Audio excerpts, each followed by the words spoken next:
इस वीडियो में हम गॉस का नियम क्या है प्लस गॉस के नियम के अनुप्रयोग में जो फर्स्ट अनुप्रयोग है कि अनंत लंबाई का एक समान रूप से आवेशित तार है उसके निकट विद्युत क्षेत्र की तीव्रता ज्ञात करना सीख गए हैं। ठीक है, तो इस वीडियो में हम गॉस के नियम का जो सेकंड अनुप्रयोग है जो है अनंत विस्तार की समतल आवेशित अचालक चादर के निकट विद्युत क्षेत्र की तीव्रता ज्ञात करना। ठीक है, तो इसको हम लोग निकालेंगे। ठीक है, तो अब हम गॉस के नियम की बात कर रहे हैं। तो गॉस का नियम होता क्या है, इसका स्टेटमेंट क्या है, ये वैसे आप लोग पढ़ चुके हैं, बट मैं यहाँ पे फिर भी आप लोग को याद दिलाऊं कि किसी बंद पृष्ठ से गुजरने वाला जो वैद्युत फ्लक्स होता है जिसको हम फाई ई के द्वारा प्रदर्शित करते हैं, इलेक्ट्रिक फ्लक्स, वह उस बंद पृष्ठ द्वारा परिबद्ध कुल आवेश का 1/ε0 गुना होता है। ठीक है, तो ये हमने क्या पढ़ा है, गॉस के नियम की डेफिनेशन। ठीक है, स्टेटमेंट। ठीक है, अब देखिए अब जो हम इसका अनुप्रयोग है अनंत विस्तार की समतल आवेशित अचालक चादर के निकट विद्युत क्षेत्र की तीव्रता ज्ञात करना। ठीक है, तो इसको डिस्कस करेंगे।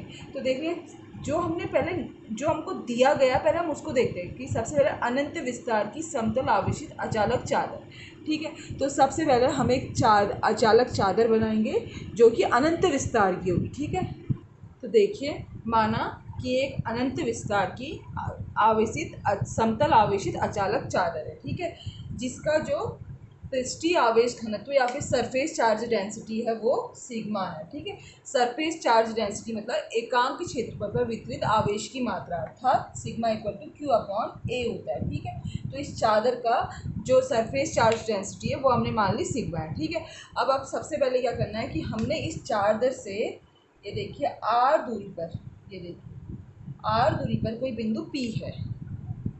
तो देखिए माना कि इस चादर से आर दूरी पर कोई बिंदु पी है जहाँ पर हमने विद्युत क्षेत्र की तीव्रता ज्ञात करनी है। ठीक है, तो ये देखिए इस तरीके से कोई एक चादर है, ठीक है ना, इस तरीके से रखी हुई है और ये जो पॉइंट पी है इधर है। ठीक है, तो सिमेट्री से ऐसा ही पॉइंट एक इस साइड भी हम कंसिडर करेंगे। ठीक है, पी डैश उतनी डिस्टेंस पे। तो देखिए ये जो पॉइंट की डिस्टेंस है ये तो क्या है आर। ठीक है, ये देखिए जहाँ पर हमने विद्युत क्षेत्र की तीव्रता ज्ञात करी।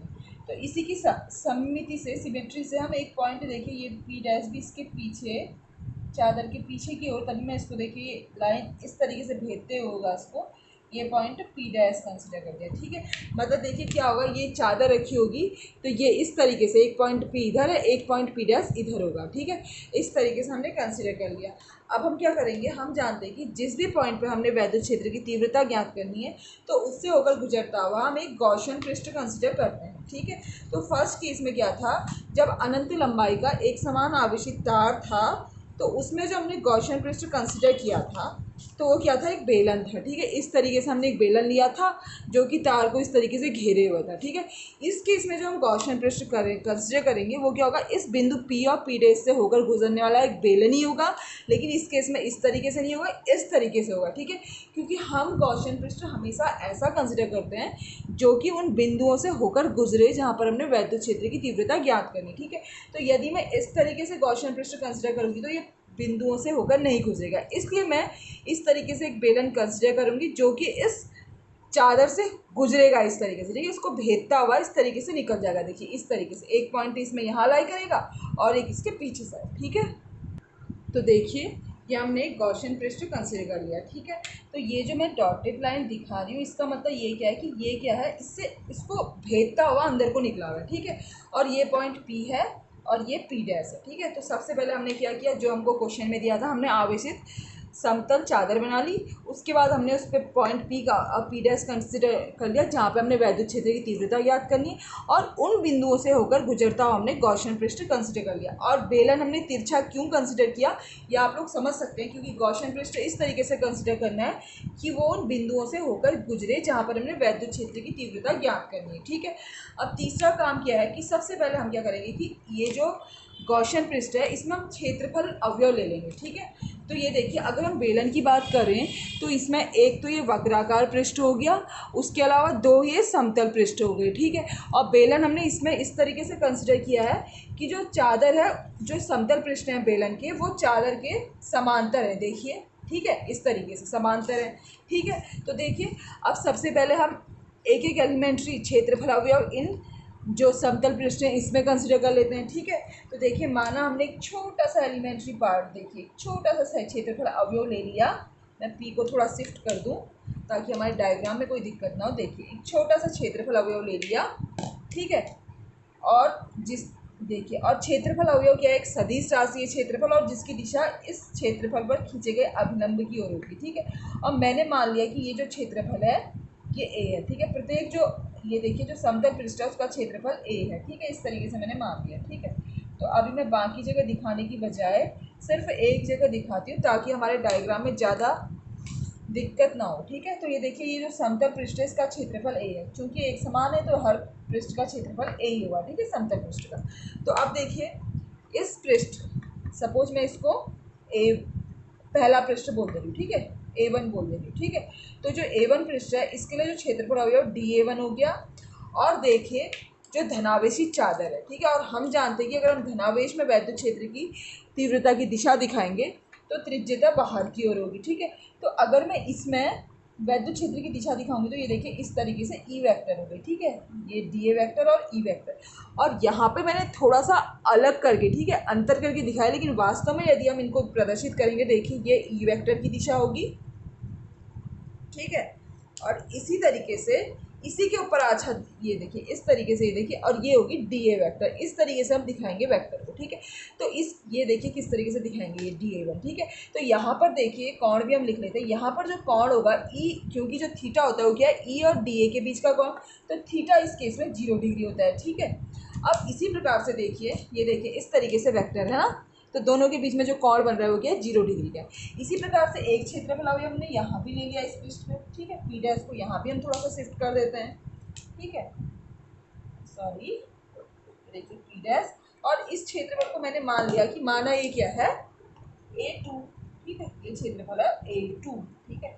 तो देखिए इसमें मैंने पहले इसकी दिशा दिखा दी हमने अभिलंब, क्योंकि क्षेत्रफल का एक सदिश राशि है तो हम छोटा सा एलिमेंट्री पार्ट ले रहे हैं, तो ये जाएगा DA2, ठीक है, वेक्टर राशि है। और इसी प्रकार से क्योंकि हम जो एक समान रूप से आवेशित चादर है तो इसके हर पॉइंट पे जो वैद्युत क्षेत्र की तीव्रता होगी वो ई होगी, ठीक है। तो इसके लिए जो वैद्युत क्षेत्र की दिशा होगी देखिए ई हो गया, ठीक है, ये हो गया आपका ई वेक्टर। तो ये देखिए, तो यहाँ पे भी हम अगर क्षेत्र वैद्युत क्षेत्र की तीव्रता और क्षेत्रफल अवयव के बीच का एंगल देखेंगे तो इस केस में भी जो थीटा होगा, देखिए थीटा इक्वल टू हो जाएगा 0 डिग्री, ठीक है। ये कंफ्यूज मत होना कि कोई डायरेक्शन वगैरह नहीं दिखा रही, ठीक है, बस कोण दिखा रही कि कितना होगा, ठीक। अब देखिए हमने क्या किया कि ये जो हमारे पास बेलन था ना, इसके समतल पृष्ठों पे तो हमने क्षेत्रफल अवयव लेके उसके लिए क्षेत्रफल अवयव और वैद्युत क्षेत्र की तीव्रता की दिशा भी प्रदर्शित कर ली और उनके बीच का कोण भी दिखा दी। अब बचा ये वाला पोर्शन, ठीक है।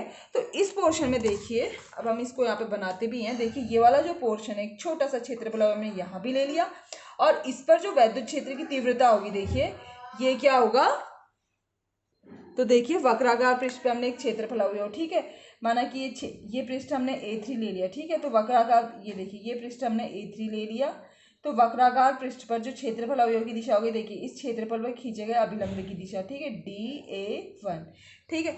और इस पृष्ठ पे भी जो देखिए इस क्षेत्रफल अवयव की जो वैद्युत क्षेत्र की दिशा होगी वो तो इसी तरीके से होगी, ठीक है। ये देखिए ई की दिशा हो गई, ठीक है, ये वाला क्षेत्रफल अपने A1 A3 मान लिया, ठीक है। अब देखिए ई वेक्टर की दिशा और DA3 की दिशा, इनके बीच में जो कोण बन रहा है क्या है 90 डिग्री, ठीक है। तो इस केस में देखिए इस वाले पोर्शन के लिए जो कोण होगा वो थीटा इक्वल टू 90 डिग्री हो जाएगा, ठीक है। इसको थोड़ा सा आप लोग कंफ्यूज मत होना, ये सिंपल मैंने इसमें कोण दिखाएगा, ठीक है।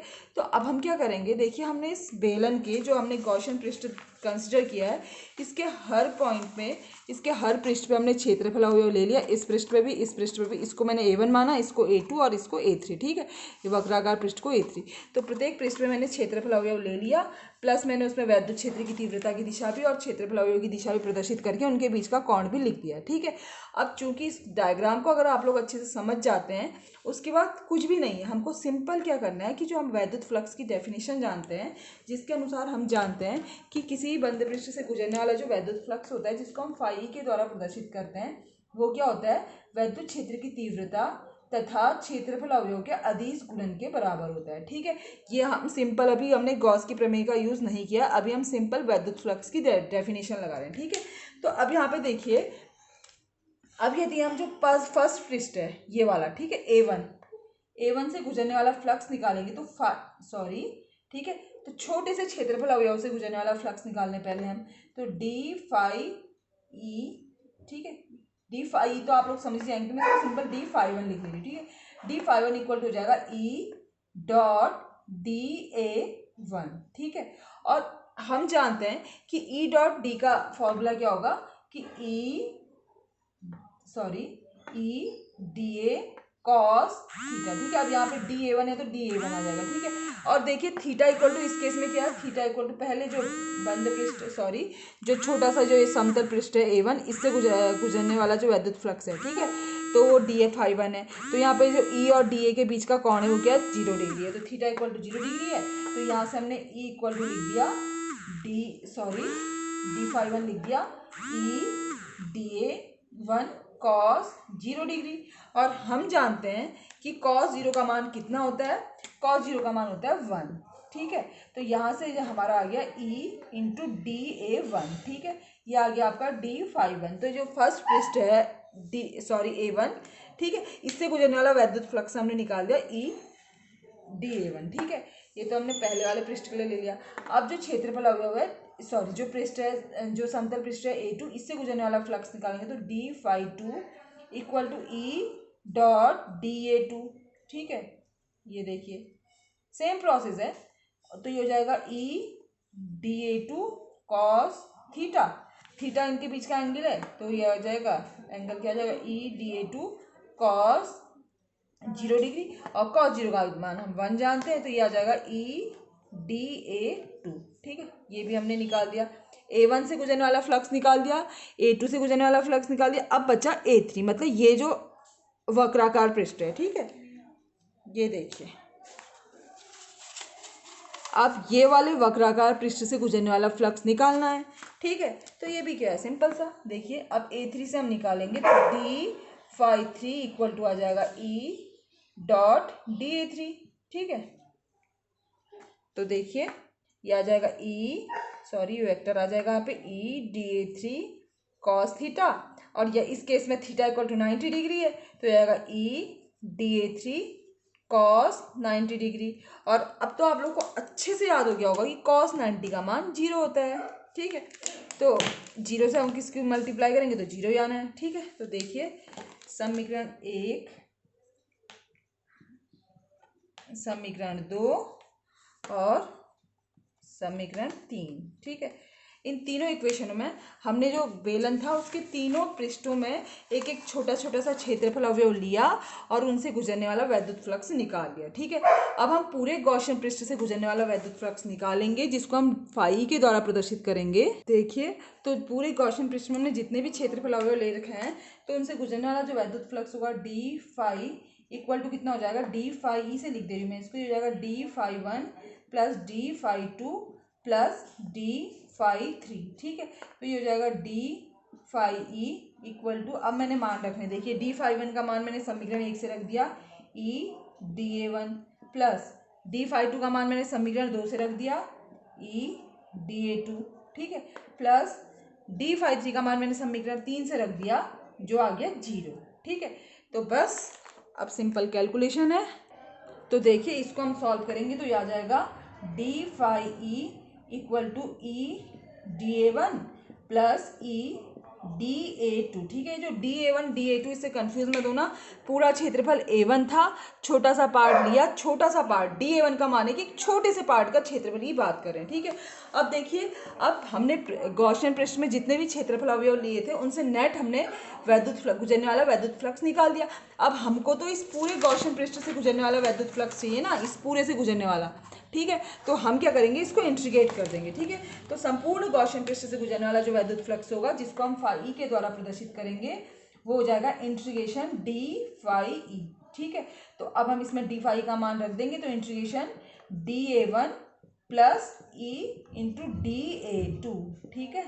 तो इंटीग्रेशन आपस में बढ़ जाएगा, तो यहाँ देखिए फाई ई इक्वल टू हो जाएगा integration E into D A one plus integration E into D A two, ठीक है। अब देखिए चूंकि जो चादर है वो एक समान रूप से आवेशित है, ठीक है, तो एक समान रूप से आवेशित चादर, तो इसके प्रत्येक बिंदु पर जो वैद्युत क्षेत्र की तीव्रता होगी वो समान होगी, ठीक है, मतलब कांस्टेंट होगी। तो इसलिए इसको हम इंटीग्रेशन से बाहर ले सकते हैं। तो जगह E into DA1 plus E into DA2, ठीक है। तो अब देखिए ये छोटे छोटे से एलिमेंट्री पार्ट को अगर हम मिलाएंगे, ठीक है, तो हमको इस पूरे, ठीक है, ये जो क्षेत्रफल हमने कंसिडर किया है A1, इस पूरे का क्षेत्रफल प्राप्त हो जाएगा। और इसी प्रकार से अगर हम छोटे छोटे से DA2 को कंसिडर करेंगे तो हमको इस पूरे का क्षेत्रफल मिल जाएगा, ठीक है। तो देखिए, तो और हम जानते हैं कि हमने इन क्षेत्रफलों का इन समतल पृष्ठों का जो क्षेत्रफल लिया था, देखिए वो हमने A लिया था, ठीक है। और ये पूरा एक समान बेलन है, ठीक है, ये देखिए इस तरीके से क्या एक समान बेलन है, ठीक है ना। तो यदि इस पार्ट का क्षेत्रफल A होगा, ठीक है, इसका अगर A होगा तो इसका भी तो वही होगा, A होगा इस पृष्ठ का भी। इसी प्रकार से इस पृष्ठ का भी क्षेत्रफल A ही होगा, ठीक है। तो देखिए हमने छोटे छोटे से एलिमेंट्री पार्ट को ऐड किया और हमको इस पूरे क्षेत्रफल, इस पूरे समतल पृष्ठ का क्षेत्रफल मिल गया, जो कि क्या है A। इसी प्रकार से इसका क्षेत्रफल भी क्या है A, ठीक है। तो हम इसको अगर इंटीग्रेट करेंगे, क्योंकि मैं क्या करते हैं, इंटीग्रेशन का मतलब क्या है कि जोड़ना ही तो है, ठीक है। तो E इंटू A आ गया प्लस E इंटू A आ गया। तो यहाँ से जो 5E निकल आया वो आया 2EA, ठीक है। तो हमने जो वैद्युत फ्लक्स की डेफिनेशन होती है उसका यूज करके इस गॉसियन पृष्ठ से गुजरने वाला वैद्युत फ्लक्स निकाल लिया। अब हम गॉस के नियम का भी यूज़ करते हैं, ठीक है।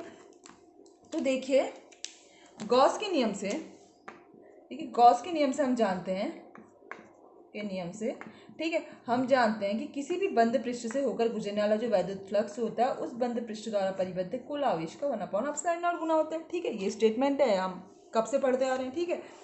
तो अब देखिए, चूंकि चादर तो अनंत विस्तार की है तो उस पर तो हम आवेश ज्ञात ही नहीं कर सकते कि कितना वितरित है। लेकिन हमने स्टार्टिंग में एक चीज़ मानी थी कि माना कि जो चादर है उसका पृष्ठीय आवेश घनत्व या सरफेस चार्ज डेंसिटी सिग्मा है, ठीक है, जिसका मान होता है Q/A, ठीक है, एकांक क्षेत्रफल पे वितरित आवेश की मात्रा, ठीक है। तो हम अनंत विस्तार की चादर के लिए आवेश नहीं निकाल सकते हैं, लेकिन यूनिट एरिया के लिए, यूनिट क्षेत्रफल के लिए हम आवेश निकाल सकते हैं, जो कि सिग्मा होता है, ठीक है। तो देखिए यहाँ से हम Q की वैल्यू निकालेंगे तो Q equal to sigma into A, ठीक है। तो देखो ये निकाल लिया। अब Q का मान हम यहाँ पर रख लेंगे, 5 equal to sigma A upon epsilon naught, ठीक है। यहाँ से देखिए हमने वैद्युत फ्लक्स निकाल दिया, समीकरण B, और इसको मैं बल्कि स्मॉल b लिख लूँ या 2 ही लिख लूँ, समीकरण 2, और ये हो गया हमारा समीकरण 1, ठीक है। ये देखिए, तो समीकरण 1 और समीकरण 2, समीकरण 1 में फाई इक्वल टू 2EA है और समीकरण 2 में phi equal to sigma A upon epsilon naught है। तो दोनों में क्या है, दोनों जब फाई के बराबर है इसका मतलब दोनों आपस में भी तो बराबर होंगे, ठीक है। तो समीकरण 1 और समीकरण 2 से हम देख रहे हैं कि फाई इक्वल टू 2EA है और phi equal to sigma A upon epsilon naught है। इसका मतलब क्या हो गया कि जो 2EA है equal to sigma A upon epsilon naught होगा, तो ठीक है ना, क्योंकि दोनों फाई के बराबर है, इसका मतलब दोनों आपस में बराबर होंगे, ठीक है। और हमको चाहिए वैद्युत क्षेत्र की तीव्रता, इसका मतलब E को हम यहीं रहने देते हैं, बाकी सबको हम इस साइड भेज देते हैं, ठीक है। और ये 2A यहाँ पे क्या मल्टीप्लाई में है तो यहाँ जाके डिवाइड में आ जाएगा, ठीक है, sigma A upon epsilon not into 1/2A, ठीक है।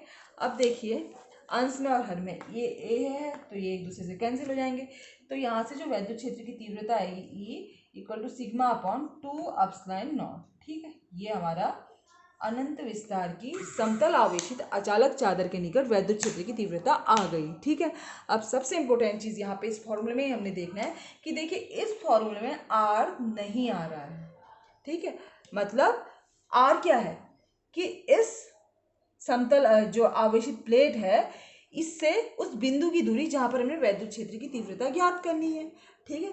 अर्थात जो वैद्युत क्षेत्र की तीव्रता है समतल आवेशित अचालक चादर के लिए वह दूरी पर निर्भर नहीं कर रही है, अर्थात इस चादर के किसी भी पॉइंट पर हम वैद्युत क्षेत्र की तीव्रता देखेंगे तो वो सिग्मा अपॉन 2 एप्सिलॉन नॉट ही होगी, ठीक है।